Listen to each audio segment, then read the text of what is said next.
कि कलयुग में कलयुग जाएगा, कलयुग में सतयुग आएगा।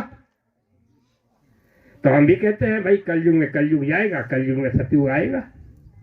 और गुरु महाराज अगर कल कह दें कि नहीं बच्चे ढिढोरा पीट दीजिए, कलयुग में कलयुग रहेगा, कलयुग में सतयुग नहीं आएगा, तो हमें इससे क्या लेना देना? कलयुग आएगा या नहीं आएगा, हमें इससे क्या लेना?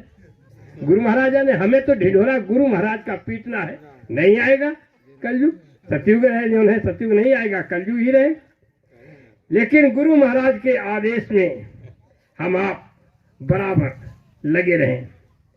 बस जो है अपने को, अपनी गंदगी को साफ, धीरे धीरे वो साफ कराएंगे तुम्हारी गंदगी को, और तुम्हारे लेन देन कर्म कर्जे को भी अदा कराना चाहते हैं।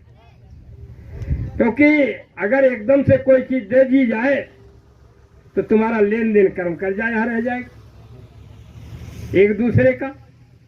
इसलिए वो भी आभास नहीं होने देते हैं, कहाँ की ईंट और कहाँ का रोड़ा, और भानुमती ने कुलमा जोड़ा। अब जो है लेन देन कुछ कर्म कर्जा था तो हम आपके यहां आ गए।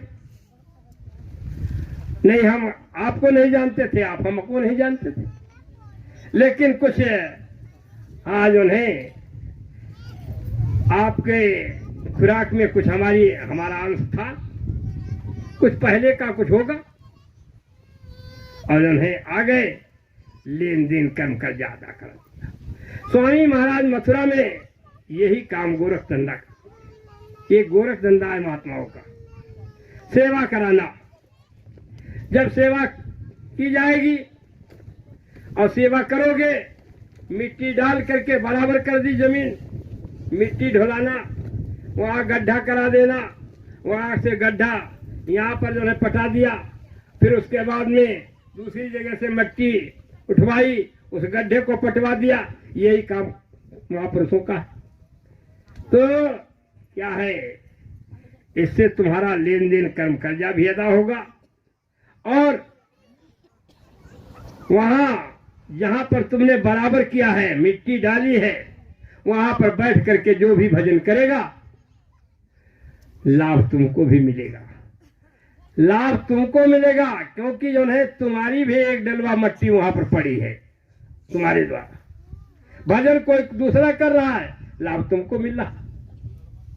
ये सब यानी हम आप इस चीज को नहीं समझते, तो सेवा में बहुत पड़े। अब सेवा स्वामी महाराज ने कहा पहले सत्संग, पहला जो है सत्संग, जो है सत्संग को पहला नंबर दिया, पहले सत्संग, फिर उसके बाद सेवा, और उसके बाद भजन बनेगा, भजन तीसरे नंबर पर। तो सत्संग से तुम्हें पता चलेगा कि सेवा से क्या लाभ है, और सेवा से हमारे कर्मों की कटाई हो। हमने हाथ से, तन से, मन से और धन से हमने गलत काम किए नहीं किए।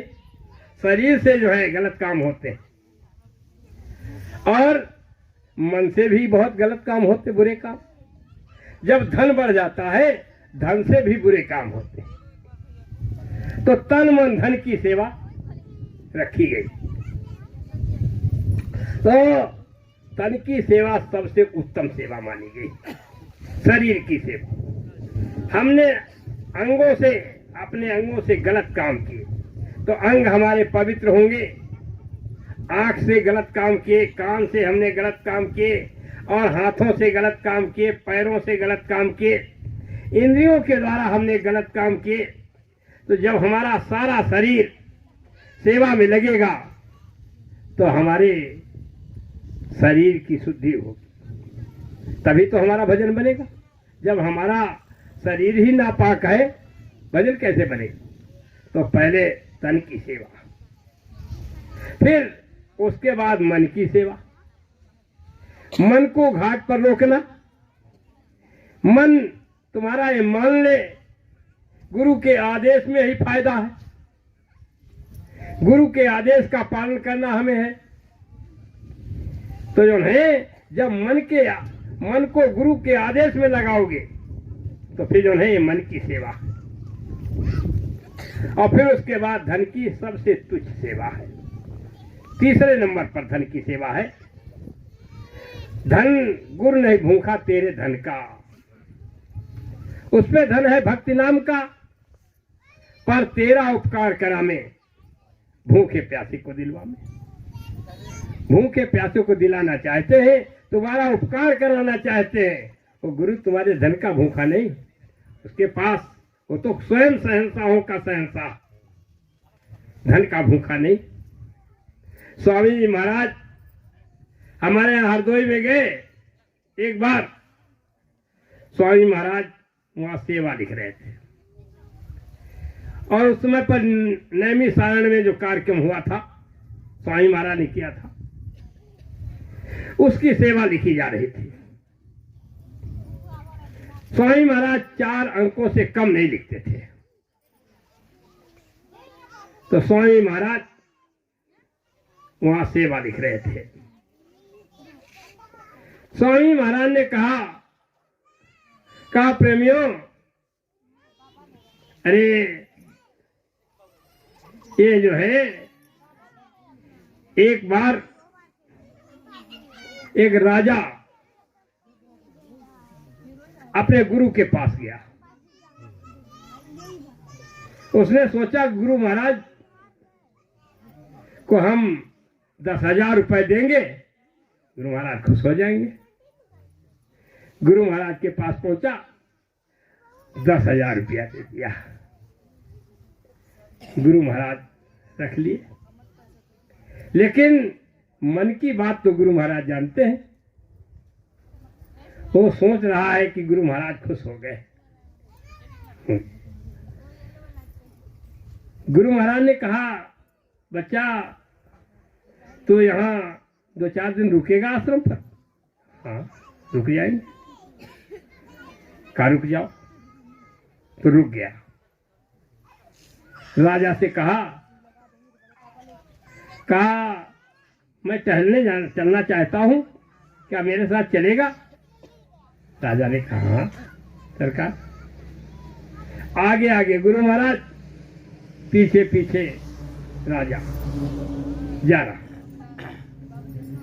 गुरु महाराज अपने शिष्यों के यहाँ जा रहे हैं। उस शिष्य के यहाँ गए, उस शिष्य के यहाँ गए, उसके यहाँ गए। एक बुढ़िया थी, बहुत गरीब थी, उसके यहाँ पहुंच गए। जब उसके यहाँ पहुंचे तो उसने देखा कि अरे गुरु महाराज आ गए हमारे यहाँ। अब उसके पास कुछ है ही नहीं, क्या करे। लेकिन जो कुछ भी, जैसे जंगल में हम आप रहते हैं, तो जंगल में जैसे भीड़ नहीं रहती थी, बेर ही लेकर के जो है गुरु महाराज जो है राम के पास पहुंच गए। नहीं कुछ है तो जंगल की जो भी जड़ी बूटी वही। तो बुढ़िया उसी तरीके से गुरु महाराज के सामने रख पेश किया। गुरु महाराज ने बड़े प्यार के साथ खाया और जो है कहा कि अच्छा अब हम चलना चाहते हैं। बुढ़िया रोने लगी कि गुरु दक्षिणा में क्या दें, गुरु महाराज जा रहे हैं, खाली हम तो गुरु का दर्शन करना नहीं चाहिए। अब गुरु दक्षिणा में हम क्या दें, उसके पास कुछ नहीं। उसने देखा, याद आया कि हमारे धोती के कोने में 2 पैसे बंधे हैं। आधा चलता था पहले, आधा आना। देखा कि अरे अभी 2 पैसे हमारे बंधे हैं। उसने जल्दी से धोती से 2 पैसे खोले और खोल करके गुरु महाराज के हाथ पर रख दिया। गुरु महाराज के चरणों पर मत्था रख दिया और रोने लगी। गुरु महाराज ने पीठ थपथपाई, कहा बच्ची रो नहीं, फिर आएंगे, परेशान मत हो, चल दी। अब रास्ते में पीछे पीछे राजा भी चल रहा। गुरु महाराज उस बुढ़िया की बड़ी तारीफ कर रहे। बारे बुढ़िया वाह, बहुत जो है दानी बुढ़िया, बहुत सेवादार बुढ़िया, बहुत सेवा की इसने। फिर जो है थोड़ी देर के बाद में फिर उस बुढ़िया की तारीफ, फिर चले, थोड़ी देर के बाद फिर बुढ़िया की तारीफ। राजा से नहीं रहा गया। राजा ने कहा, सरकार मैंने आपको 10,000 रुपया दान में दिया, एक बार भी मेरा नाम नहीं लिया आपने। उस बुढ़िया ने क्या खिलाया है वो भी मुझे मालूम है, क्या उसने जो है सेवा की है और क्या दान में दिया ये भी मुझे मालूम है। बड़ी बुढ़िया की आप तारीफ कर रहे हैं, एक बार भी मेरा नाम नहीं लिया। गुरु महाराज ने कहा, अरे बच्चा, तो उस बुढ़िया के दान को कब पहुंचेगा? वो बहुत बढ़िया दानी थी, बहुत सेवा था। अरे तू तो राजा था, तुम्हारे खजाने भरे थे और उस खजाने से तूने 10,000 रुपये दे दिए, क्या दे दिया? बुढ़िया ने सर्वस्व दान दिया है, उसने आगे पीछे कुछ सोचा ही नहीं। उसके पास 2 ही पैसे थे, कुछ आगे पीछे तो सोचा ही नहीं, सर्वस्व दान दिया है। उसके दान को तू नहीं पहुंचेगा, उसके दान को तब तू पहुंचेगा तेरे जितने भी खजाने हैं सारे के सारे खजाने तू दान में दे दे, और जब तू बुढ़िया की स्थिति में आ जाएगा तब तू 2 पैसे के बराबर पहुंचेगा। तो वहां गुरु के दरबार में धन का महत्व नहीं है, लेकिन तुम्हारा उपकार कराना चाहते, भूखे प्यासे को दिलाना चाहते, एक दूसरे का लेन देन कर्म कर्ज अदा कराना चाहते। इसलिए हर जिलों से मंगाया जाता था कि भाई अनाज जो है हर जिलों से थोड़ा थोड़ा करके सीजन पर जो है लोग वहां पहुंचाते थे। भंडारे में वो जो है अनाज जब खाते थे, तुम्हारा एक भी दाना किसी के मुंह में पहुंच गया, पिछले जन्म का तुम्हारा लेन देन कर्म कर ज्यादा हो गया। कहा जो है महाराष्ट्र के, कर्नाटक के, आंध्र प्रदेश के, उड़ीसा के, पश्चिम बंगाल के, कहां कहां के लोग वहां आते थे। तुम वहां जो है अपना कर्जा देने जाते नहीं जाते, लेकिन जो है गुरु महाराज ने सबको एक जगह इकट्ठा कर दिया और बस जो है उन्हें मालूम है कि किसका किसके ऊपर कर्जा है, और तुम्हारा जो है अगर कर्जा है हम पर तो हमारा ही दाना तुम्हारे मुंह में जाएगा। ये जो है ये नहीं कि जो है मतलब किसी दूसरे का चला जाए, ये उन्हीं को पता है जिन्होंने तुम्हारी बाह पकड़ी है, उन्हें ये पता है। तो हमारे आपके कर्म कर्जे को अदा कराना चाहते हैं, इसलिए ये इसमें देर लग रही है। हम आप सोचते हैं कि इतना समय हो गया भजन नहीं बन रहा है, क्या बात है, लेकिन हम आप अभी जो है अभी तो लेन देन कर्म कर्जा ही नहीं अदा कर पाए, वो भी जो है अदा करना। साथ ही साथ घाट पर बैठते रहो और आदेश का पालन करते रहो। गुरु महाराज ने कहा बस कुछ नहीं, तुम गुरु से प्रेम कर लो, बस तुमको जो है पार करने में देर कहाँ है, पार करने में देर नहीं है, लेकिन गुरु से सच्चा प्यार हो जाना चाहिए। गुरु के आदेश का पालन करना और गुरु के जो है गुरु से सच्चा प्यार। काल तो हमसे कहेगा, स्वामी महाराज ने कहा काल तो हमसे कहेगा कि भाई हमारी जीवात्माओं को कहां लिए जा रहे हो, हमारी जीवात्माओं को कहां लिया जा रहे हो। तो हम तो उससे कह देंगे कि भाई तुम्हारी जीवात्माएं हैं तो इनको रोको, क्यों नहीं रोकते। लेकिन अगर तुम्हारा सच्चा प्यार हमसे है और तुम कह दो कि नहीं नहीं जाएंगे हम इन्हीं के साथ, तो क्या काल की हस्ती है रोक। जैसे तुमने अपनी लड़की की शादी कर दी और उस लड़की का अपने प्रियतम से प्यार हो गया और उन्हें जब मायके दोनों मायके आई लड़की और दामाद विदा कराने आया और माँ बाप कह दे देखो ऐसा है कि हम अपनी लड़की को तुम्हारे साथ नहीं भेजेंगे, हमारी लड़की है हम नहीं भेजेंगे, तो दामाद क्या करेगा, भाई तुम्हारी है तुम रोको। लेकिन लड़की का अगर सच्चा प्यार है अपने पति से और लड़की कह दे अपने माँ बाप से नहीं नहीं पिताजी ये बात मत कहिए, हम जाएंगे अपने पति के साथ। तो क्या माँ बाप की हस्ती है कि रोक ले? नहीं रोक सकता। इसलिए स्वामी महाराज ने कहा प्रेमियों, तुम प्यार कर लो, संतों से प्यार कर लो, पार करने में फिर देर नहीं है। इसलिए हम आप बराबर जो है गुरु के चरण कमलों में बराबर लगे रहे, पड़े रहो दरबार में, धक्का धनी के खाए का बहुत धनी निवार हैं जो दर्शन। गुरु से सच्चा प्यार कैसा होना चाहिए, आप पर विचार करें, कैसा सच्चा प्यार होना चाहिए। कबीर साहब से धर्मदास जी ने पूछा कि सरकार गुरु से सच्चा प्यार कैसे होगा, उसकी परिभाषा क्या है, प्रेम की परिभाषा क्या है।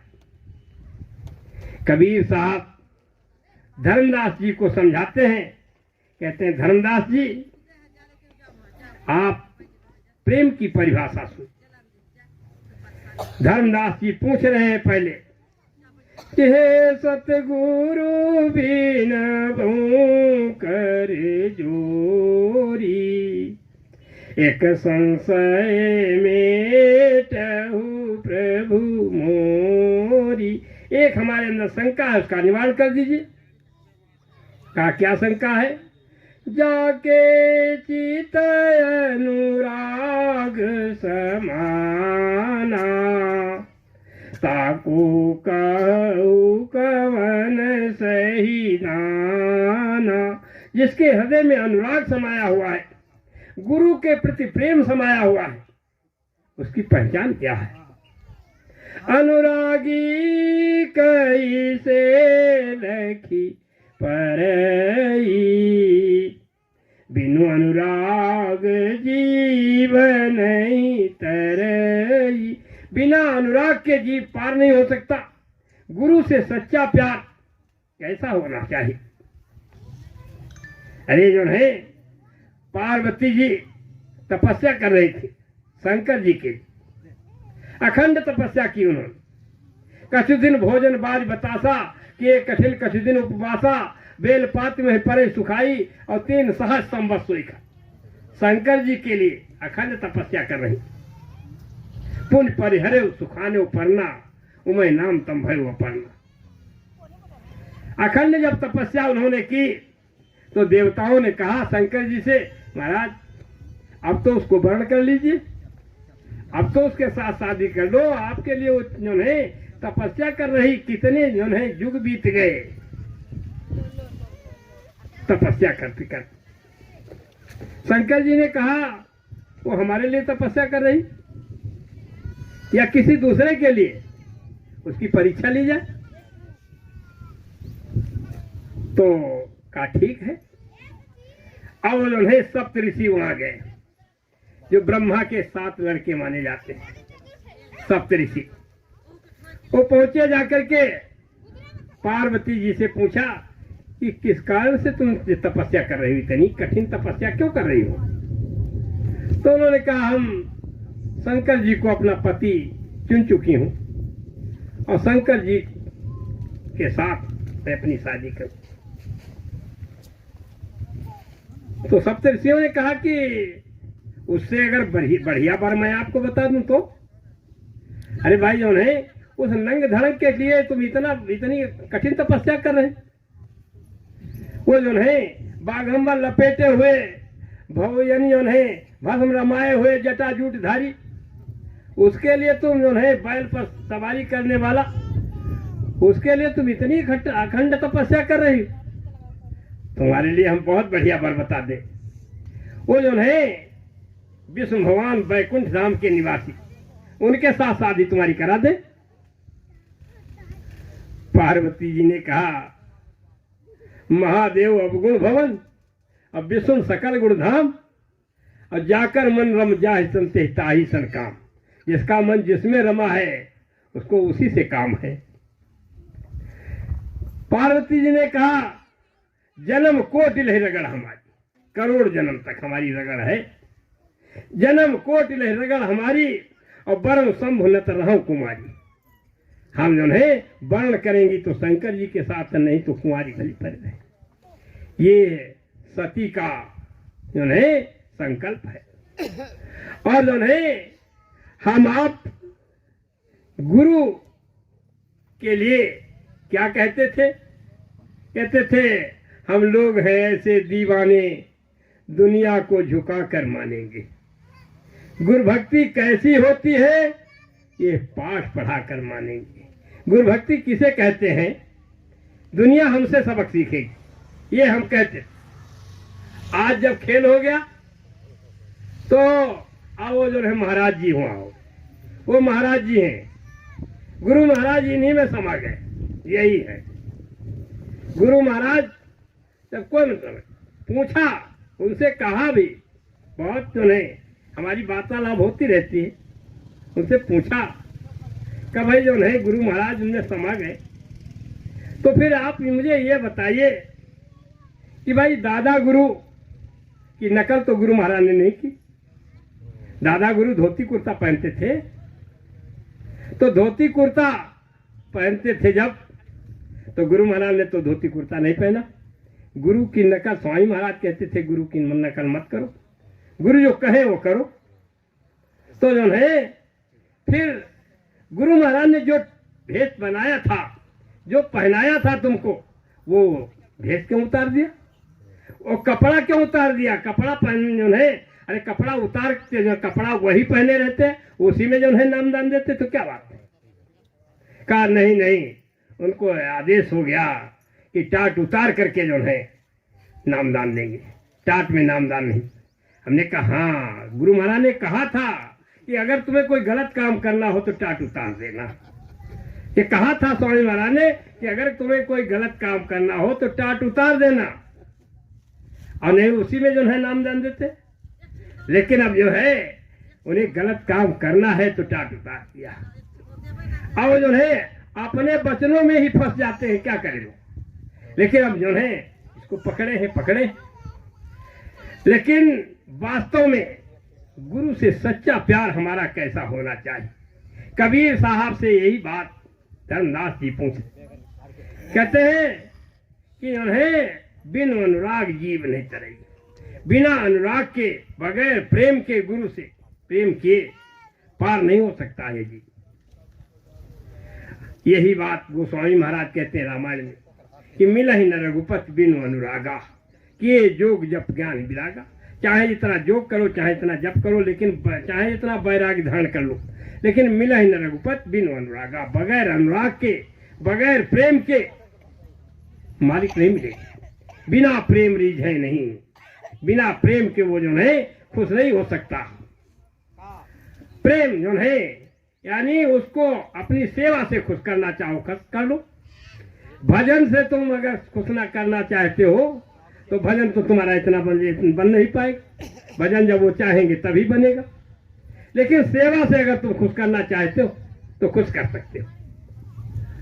ये बात अभी पीछे भी आपको जो है लोगों ने उदाहरण दिए कि वो जो है यानी आंख निकलवा ली, हुक्का भरते थे, आग खत्म हो गई।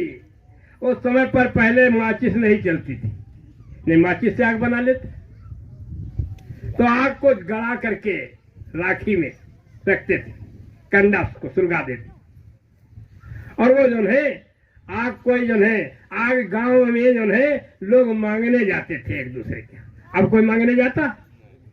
पहले मांगने जाते थे कि हमको आग दे दो, हमारे आग खत्म हो गई।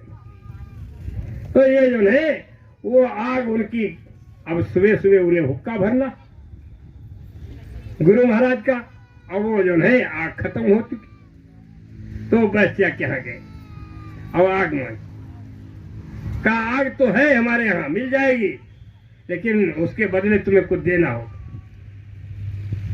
तो जो है कहा क्या देना है, हम सब कुछ देने के लिए तैयार हैं। लेकिन गुरु महाराज जिस समय प्रभु का भर करके देने के लिए कहेंगे तो हम कैसे देंगे?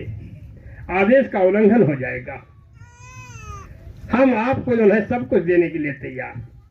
कहा हमें आप अपनी एक आंख निकाल करके दे दिया। अभी आप जो है कल ही उदाहरण में सुना।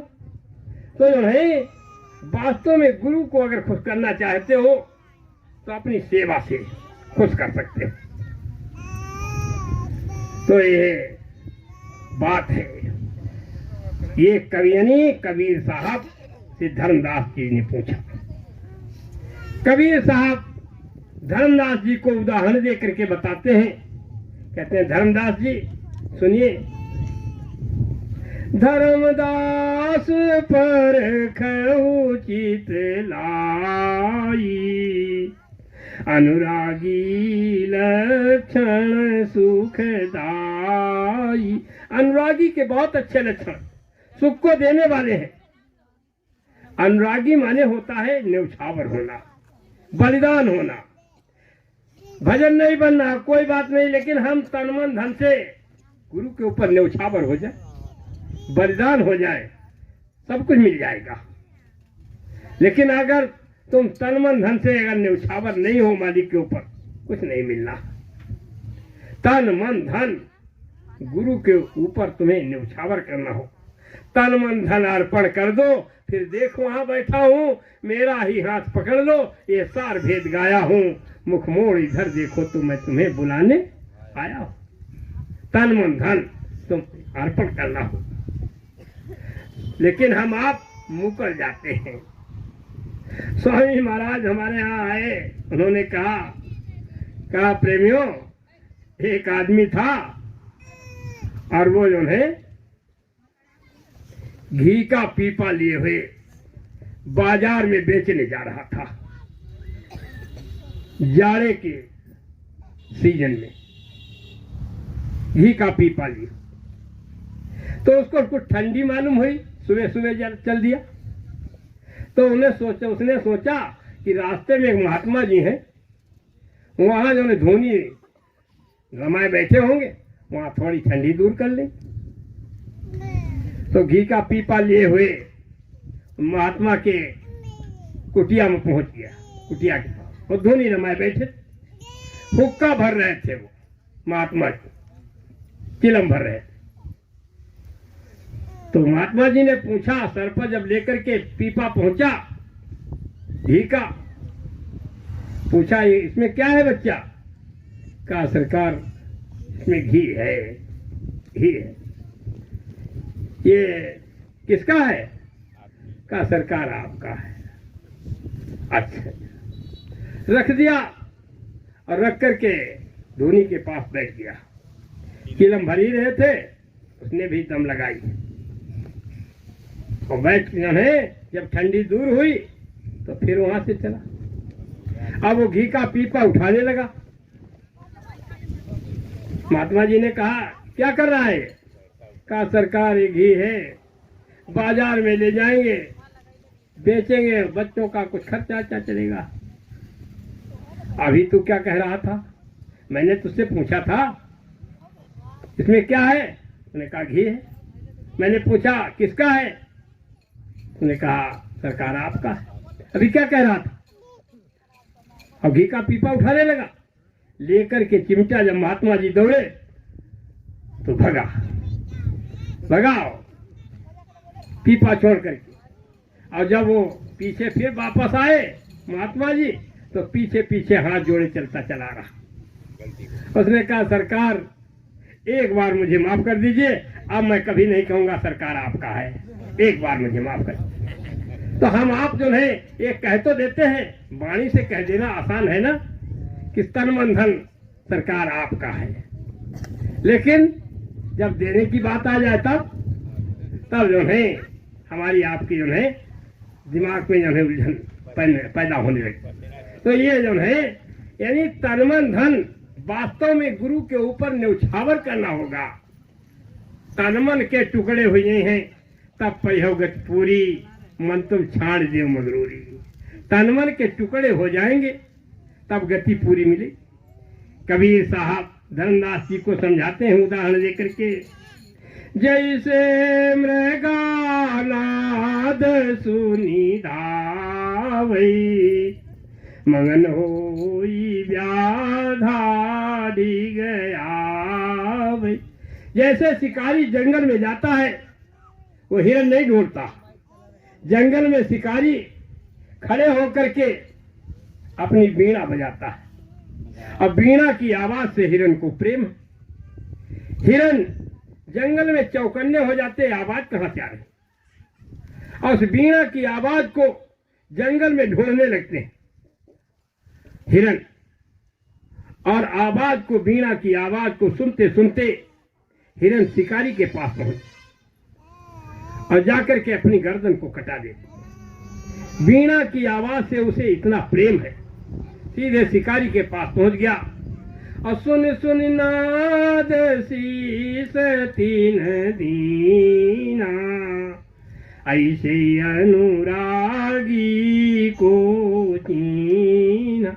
ऐसे ही अनुरागी को चाहिए। जैसे हिरन वीणा की आवाज को सुनते सुनते हीरा की यानी वीणा की आवाज पर अपने को न्यौछावर कर दिया, बलिदान कर दिया, ऐसे ही ऐ प्रेमियों गुरु के वचनों के ऊपर तुम्हें न्यौछावर होना हो। औ पतंग को जैसो भाऊ, ऐसे अनुरागी उरे आओ। और पतिंगे का जैसा भाव, पतिंगे ने दीपक को जलता हुआ देखा, फिर जो है रुकेगा नहीं, और सीधे जाकर के पतिंगा दीपक के ऊपर अपने डंक पंख सब जला देगा। जैसे पतिंगा दीपक पर न्यौछावर है, हिरन वीणा की आवाज पर न्यौछावर है, ऐसे ही गुरु के वचनों पर हम आपको न्यौछावर होना हो।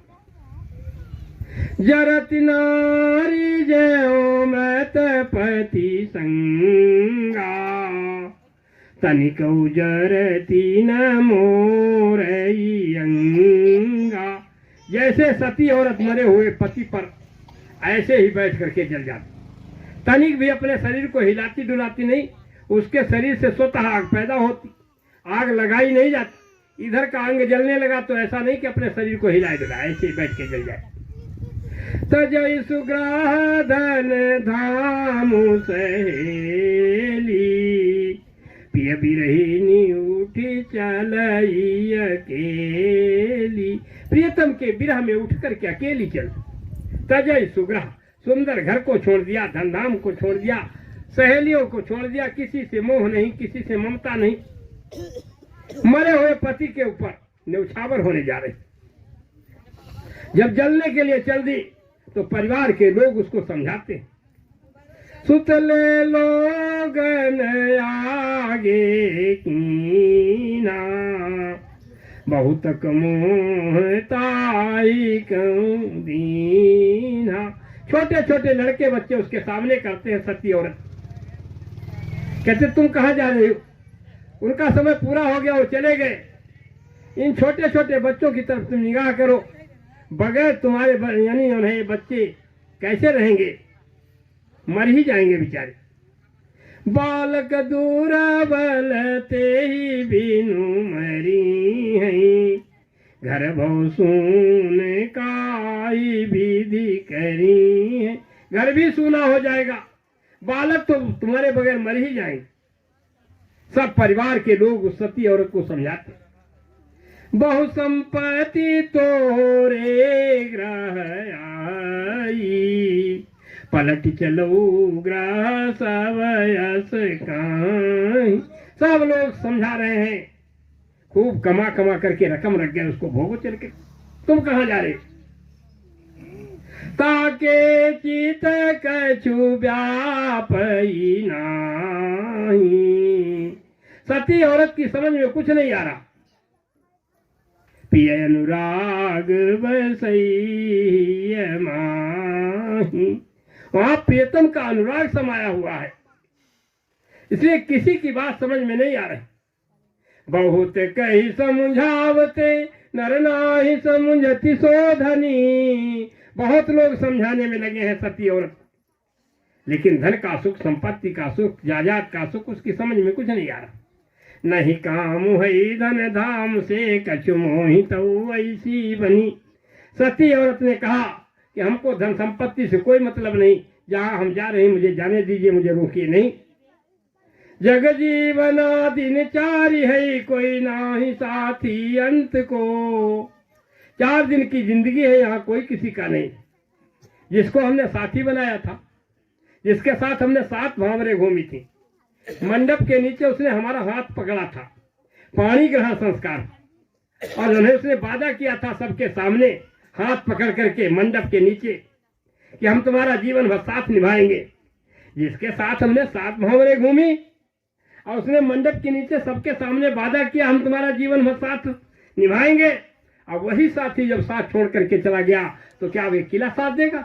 अब बच्चे साथ देंगे, धन साथ देगा? सबको समझा रही, जग जीवना दिन चारि है, कोई नाही साथी अंत को। अंत में कोई किसी का नहीं।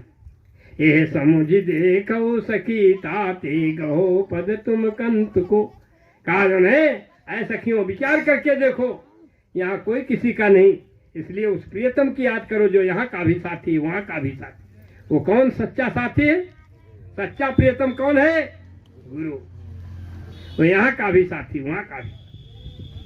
लिए पिया कर माँ मरे हुए पति को लेकर के फिर चल दी, और जाई सरा ऊपर चढ़ी, जो चिता बनाई गई थी उस पर चढ़ गए।